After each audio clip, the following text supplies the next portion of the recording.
कहानी शुरू होती है एक घने प्राचीन जंगल से, जो एक छोटे गांव के पास फैला हुआ था।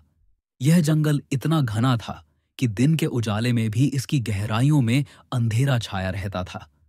पेड़ों की शाखाएं आपस में उलझी हुई थीं और उनके बीच से गुजरती हवा एक अजीब सी साए साए की आवाज पैदा करती थी। जंगल के फर्श पर सूखी पत्तियां और टूटी टहनियां बिछी थीं, जो कदम पड़ते ही चरमराती थीं। गांव वाले इस जंगल को शापित कहते थे। वे कहते थे कि जो भी इस जंगल में रात के समय गया, वह कभी वापस नहीं लौटा।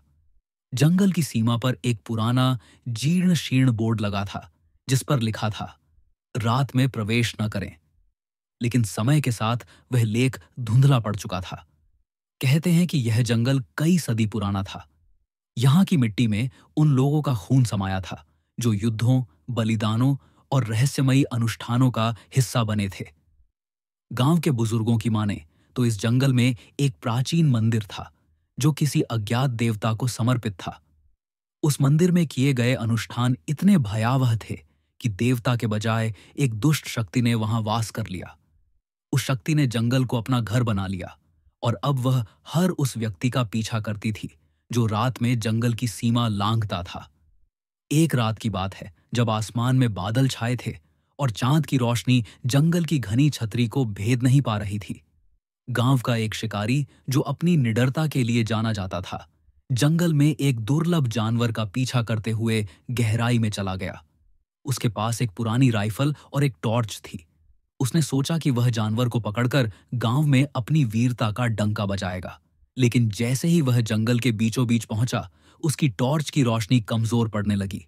हवा में एक ठंडी सांस जैसी फुसफुसाहट गूंजने लगी। शिकारी ने अपने चारों ओर देखा, लेकिन वहां केवल अंधेरा था। अचानक उसे लगा कि कोई उसका पीछा कर रहा है। उसने तेजी से पीछे मुड़कर देखा, लेकिन वहां कोई नहीं था। फिर दूर से एक अजीब सी हंसी की आवाज आई, जो जंगल के हर कोने से गूंज रही थी। उस रात गांव वालों ने जंगल की ओर से एक भयानक चीख सुनी और फिर सन्नाटा छा गया।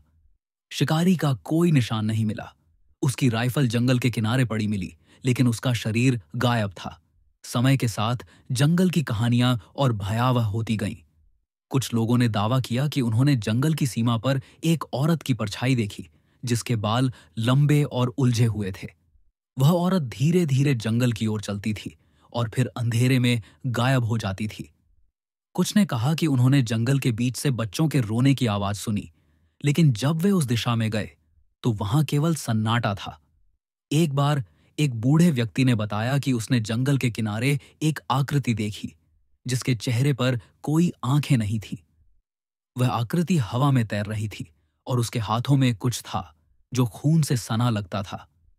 गांव में एक बार एक तांत्रिक आया, जिसने दावा किया कि वह जंगल की दुष्ट शक्ति को खत्म कर सकता है। उसने अपने साथ कुछ जड़ी बूटियां, मंत्रों की किताब और एक तलवार ली, जो पवित्र जल से धोई गई थी। वह रात को जंगल में गया और मंत्र पढ़ने लगा। शुरू में सब कुछ शांत था, लेकिन अचानक हवा तेज हो गई। पेड़ों की शाखाएं हिलने लगीं, मानो वे जीवित हो उठी हों। जंगल के बीच से एक गहरी डरावनी आवाज गूंजी, जो किसी दानव के हंसने जैसी थी।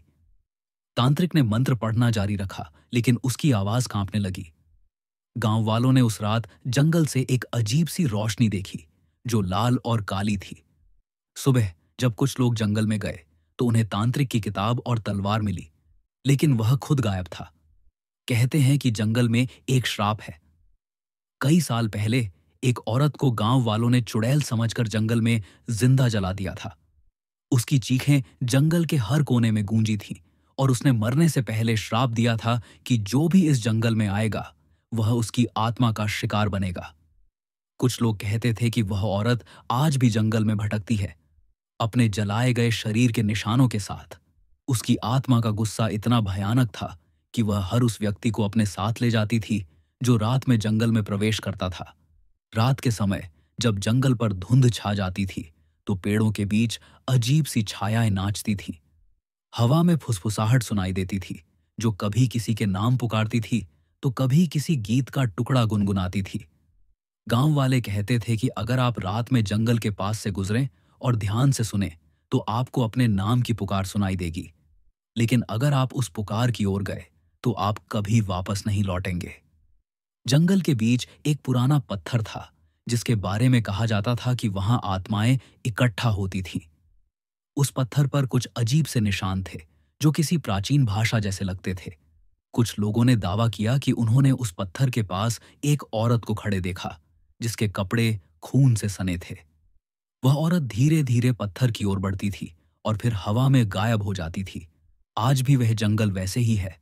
गांव वाले उससे दूर रहते हैं। नए लोग जो गांव में आते हैं उन्हें चेतावनी दी जाती है कि जंगल के पास न जाए। लेकिन हर कुछ सालों में कोई ना कोई जिज्ञासु या साहसी व्यक्ति उस जंगल की ओर खींचा चला जाता है और फिर वही कहानी दोहराई जाती है। चीखें, फुसफुसाहट और गायब हो जाने की घटनाएं। जंगल अपनी भयावहता को बरकरार रखता है, जैसे वह समय के साथ और डरावना होता जा रहा हो। क्या वह जंगल वाकई शापित है? क्या वहां सचमुच आत्माएं भटकती है? कोई नहीं जानता। लेकिन एक बात पक्की है, जो भी उस जंगल में गया उसका कोई निशान नहीं मिला। और शायद वह जंगल हमेशा ऐसा ही रहेगा, अपने रहस्यों को छिपाए, अपनी भयावहता को बरकरार रखे।